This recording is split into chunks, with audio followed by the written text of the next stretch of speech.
Bonjour à tous, c'est le 15 août, et pour le 15 août, un petit challenge. Pourquoi? Pour faire la précision de poser, tout simplement. L'idée, c'est quoi? C'est faire deux vidéos. La première vidéo, je vais vous faire une petite démonstration du challenge. Vous testez de votre côté, vous essayez comme des grands, et ensuite, derrière, je vous donne un petit peu des pistes de méthodologie pour vous aider à vous améliorer. Comme ça, après, vous pouvez réessayer et essayer de faire ça un petit peu mieux. Allez, c'est parti. En quoi ça consiste? Batumi, j'ai mon avion avec pas trop de pétrole. Je suis dans les moins de 30% de pétrole restant. On arrive pour un break à 600 pieds, hein, comme dans la marine, on aime bien, on va se mettre dans les 600 pieds. Et le but du jeu, ça va être de se poser le plus rapidement possible. Vitesse libre. Seule contrainte, c'est 600 pieds plus ou moins 20 pieds. Allez, 600 pieds plus ou moins 20 pieds. Et c'est parti. On va faire au mieux.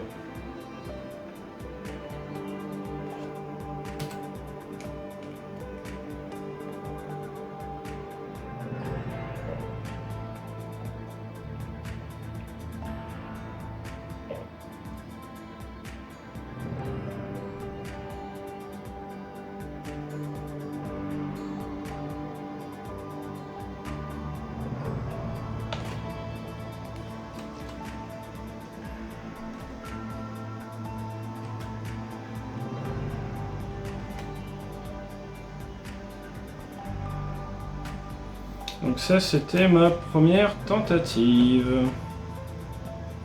On va se faire un petit replay. Alors comme je vous ai dit, 600 pieds plus ou moins une vingtaine de pieds, plus ou moins 20 pieds, c'est pas mal.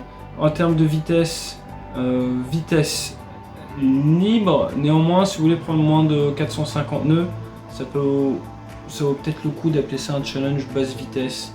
À la base, je voulais vous forcer de garder 500 nœuds. Mais je pense que vous dire 500 nœuds plus ou moins 50, c'est ce qu'il y a de mieux. Hop là. On casse un peu tout ça.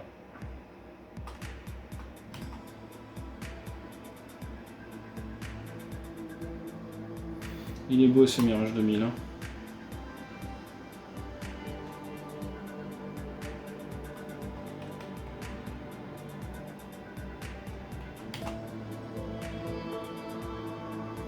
Alors c'est dommage parce que j'ai fait un peu long.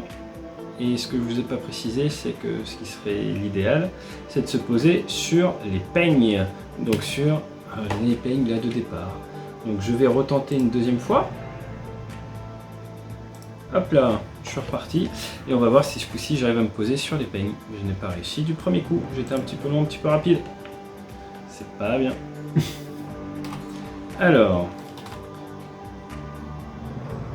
Gentiment accélérer.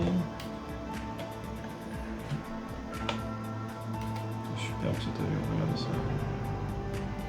Allez, 600 pieds.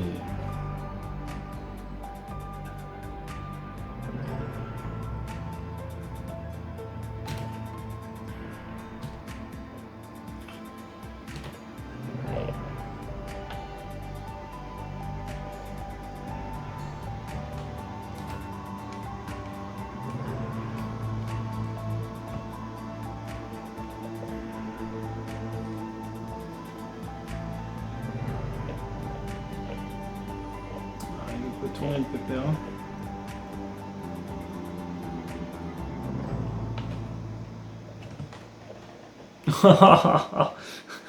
Ouais, bah c'est ça les simulateurs. Hein, on se sent mieux dans la vraie vie. Bon, bah deuxième fois, c'est un peu court. Ce qu'on appelle la dichotomie. Bon, il s'agirait aussi que j'investisse dans un joystick et des paliniers, mine de rien. Enfin, j'ai un joystick, mais du basique.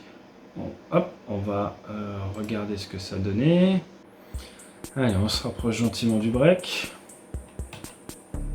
Hop là, et c'est parti pour le break. On incline mon tir.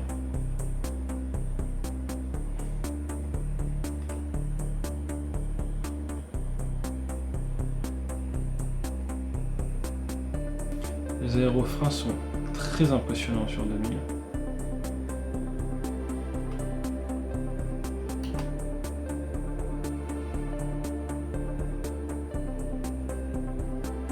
Ah, c'est dommage. C'est moche. T'es mauvais, t'es mauvais. Tu sais pas jouer, Jack. T'es mauvais. Et ouais, vous voyez, je vous mens pas, hein. Je suis comme vous, moi. Allez. On va retenter. Pas facile ce petit challenge, à moins d'avoir, je pense, beaucoup d'expérience sur le 2000 de DCS. Il est pas mal, il me plaît ce petit challenge. Parce qu'on peut faire de la pression d'atterrissage en se mettant bien. Donc après je pourrais jouer la montre différemment, mais bon, en bon chasseur, j'essaie de faire les deux en même temps. Le timing et la précision.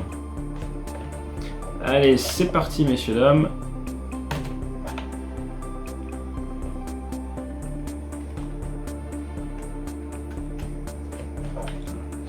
Méfiez-vous des vues extérieures. Ça, c'est le manque de ressenti du manche.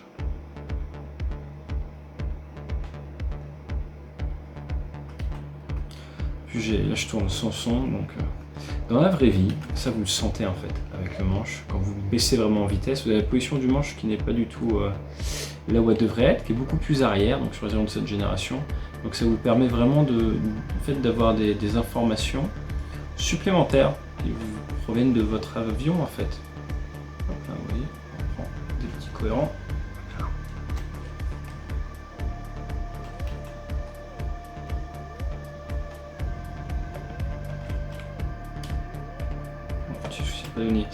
C'est pas bien grave. Allez, donc, qu'est-ce que je peux vous dire sur celle-là? Eh bien, j'ai voulu mettre une petite vue extérieure pour faire joli et j'ai pas assuré ma vitesse du coup. C'est pas bien. J'ai trouvé que mettre un petit peu de gaz au final, c'était pas si bête que ça. Et je sais pas pourquoi il est parti à gauche comme ça opposé. Mais le plus important, c'est, vous voyez que j'étais en très mauvaise posture parce que je suis monté extrêmement haut en incidence.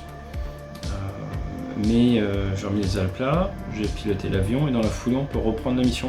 Et au final j'ai apparemment touché dans la bonne zone. Là où je veux en venir, c'est qu'il faut jamais perdre de vue son objectif et toujours essayer. Donc voilà, donc c'est là où je me suis fait surprendre. Mauvais scan visuel. Le vu s'arrête sur place, je demande à le voir quand même.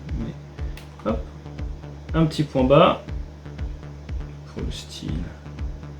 Et dans la foulée, vous voyez, hop, on reprend le pilotage.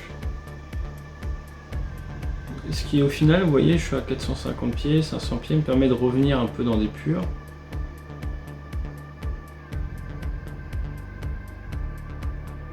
Alors pourquoi j'ai les AF sortis, hein, c'est pour m'arrêter, en fait c'est pour gagner du temps et de plus m'autoriser. Et bam, voilà, nickel. Bon bah voilà, donc et là il part, je sais pas pourquoi. Ouais, bref. Il n'y a plus qu'à essayer de votre côté, j'espère que vous ferez mieux que moi. Et parfait. Allez, bon courage, tenez-moi au courant de comment ça se passe de votre côté. Et je vous fais une autre vidéo pour vous expliquer un petit peu 2-3 petits conseils qui peuvent vous aider à réaliser ce genre de challenge. Fly safe.